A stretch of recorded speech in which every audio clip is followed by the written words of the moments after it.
The shadows of mercy. The town of Aurora's industrial outskirts never changed much.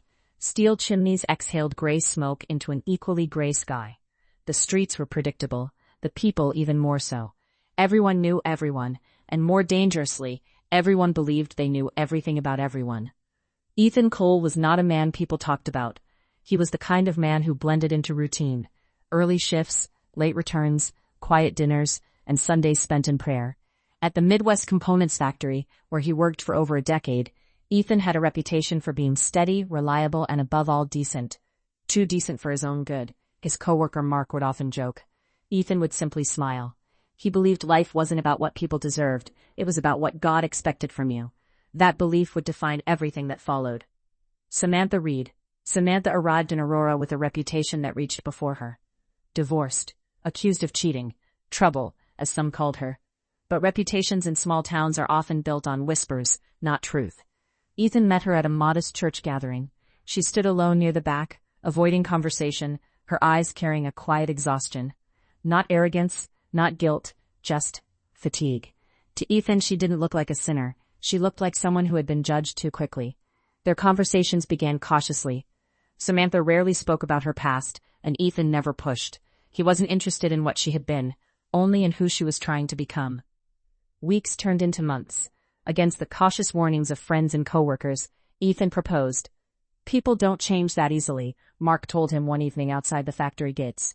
Maybe not, Ethan replied calmly, but they should still be given the chance. The marriage. Their wedding was simple. No grandeur, no spectacle, just a small ceremony and a promise. That night, as winter winds brushed against their small home, Ethan spoke gently. I didn't marry you for the world. I married you for God. Just promise me one thing. Never make me regret this decision. Samantha nodded, her voice trembling as she said, I won't. And for a while, she meant it. A fragile peace. The early years of their marriage were quiet but content.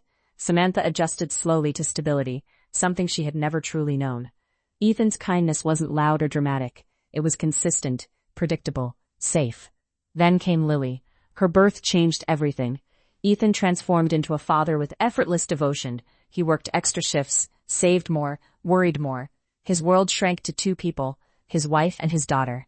Samantha loved Lily too, but motherhood didn't fill the void inside her the way Ethan's faith filled his.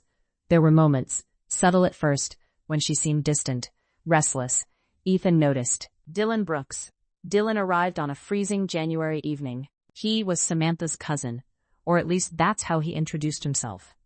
Tall, confident, with a casual charm that immediately contrasted Ethan's reserved nature. I just need a fresh start, Dylan said, standing at their doorstep. Ethan didn't hesitate. You can stay here until you're back on your feet. Mark would later shake his head when he heard this. You don't invite strangers into your home, Ethan, even if they're family. But Ethan didn't see danger. He saw someone in need. Shifting atmosphere. At first, Dylan fit in easily. He found work at the same factory. He joked with coworkers, learned quickly, and adapted faster than expected. At home, he was helpful, fixing things, running errands, making himself useful. But something else was happening. Something quieter. Something invisible. Ethan's shifts grew longer. Dylan's presence at home grew deeper. Samantha, who once spent evenings in silence or routine, began laughing more, talking more, living more. At first, Ethan was relieved. She's finally happy, he told himself. But happiness can sometimes be in disguise. The line crossed. It didn't happen all at once. It never does. A shared glance lingered too long. A casual touch lasted a moment too many. A conversation shifted from harmless to intimate. And one afternoon, in the quiet absence of Ethan's presence, the boundary broke. After that, guilt existed, but only briefly. Desire is louder than conscience when it is fed often enough. The cracks appear. Samantha changed, not dramatically, but enough. Small arguments began appearing where none existed before. You don't listen to me, she would say. You're never home. You don't understand me. Ethan was confused, not defensive. I'm working for us, he would respond. For Lily. But logic has no power against a mind already drifting away. Then came the demand. Divorce me. The first time she said it, Ethan thought it was anger. The second time, frustration. The third time, something else. No, he replied firmly. I won't destroy Lily's life. That answer didn't end the conversation. It intensified it. The secret continues. Eventually Dylan moved out, at least officially. Unofficially, nothing ended. If anything, it became more deliberate, more dangerous, more desperate. Samantha would leave the house after Ethan's shifts began. She'd return before he came back, slipping back into the role of wife and mother, as if nothing had happened. But secrets have a way of growing heavier. And desperation always demands resolution. The plan. One night, in Dylan's apartment, reality confronted them. He's not going to let you go, Dylan said, pacing. Samantha remained silent. We can't keep doing this, he continued. We need a way out. There is no way out, she whispered. Dylan stopped, then slowly said, There is. The silence that followed wasn't confusion. The night. The road outside Aurora was empty that night. Cold, quiet, isolated. Dylan called Ethan with a calm voice. Hey Nan, I need help with something. Car trouble. Can you come?